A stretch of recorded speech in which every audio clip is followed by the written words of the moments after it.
country, so thank you. Okay, I'm from the Black Women's Rape Action Project, and we campaign for justice for women who have survived rape and other torture, and for victims of racist attacks. And as everybody knows, racist attacks are on the increase. So we have our work cut out.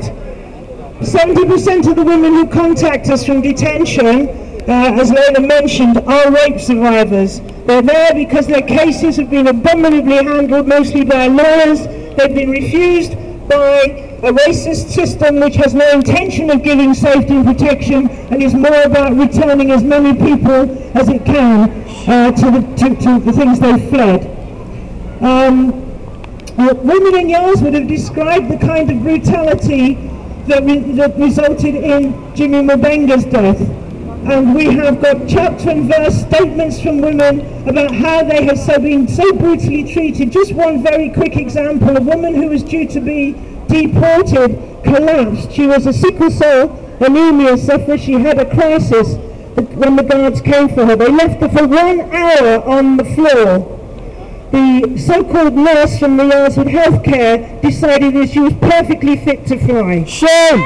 That's the kind of thing that goes on, and we only know about it because women who went on hunger strike and who really put themselves in the front line, risked everything against this kind of brutality, are ready to speak out. They're so brave! And they have been, exactly, they're completely courageous, because behind closed doors where there's no film whenever you want it, anything can happen, and we know it does. They're courageous, brave women! Women who are already traumatized have described seeing their close friends dragged by their hair to be taken off to be deported.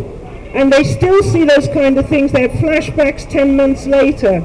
But what the hunger strike did was really, with our help, we managed to publicize it, put it out in the media. They got tremendous response from all over the country. But that can only work when the pressure is kept on. And one of the problems we face is that even when women stick their necks out like that, some organisations don't respond. I'm really glad that TCAR invited us to speak about the hunger strike, because it was a women-led protest which should have been on the front page just as Jimmy Mabenga had been, and which can be still, because there are women ready to do it again. The fact that they know there's support outside will make all the difference as to what they're ready to do. We are with them! And the grassroots support for asylum seekers has to begin with their demands. If they're demanding an end to the fast track, that's what we should be doing. Yes! We should not be meeting behind closed doors, as some groups are, with the very authorities that are drawing up this legislation and talking about deportation with dignity. There's no such thing. No. And when you hear what people have to say about that, we have to support the groups that we're going to challenge that, and the women who are challenging it. Deportation is racism! There's an apartheid system of benefits which already existed for asylum seekers, when they only get 70% of what income support used to be. And in many cases, women that we see have got no money at all. So finally,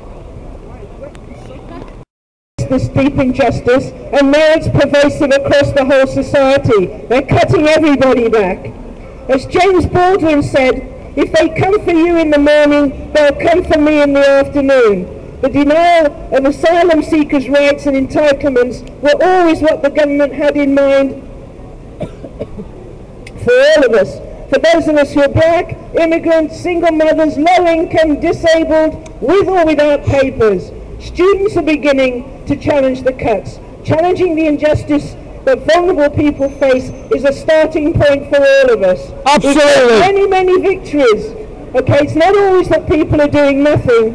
So in the case of Jimmy Mabenga, who died in front of DA staff and passengers who did nothing, there was a man who did something and paid a hell of a price. I, on the third day, on a flight to Nigeria, heard a fellow Nigerian calling out saying they're going to kill me. He got up from his seat, he went over and told the guards, do not do this, the man is saying he's going to die. He was hauled off the flight, all his money was taken, he was on his way to his brother's wedding with the money his family had collected.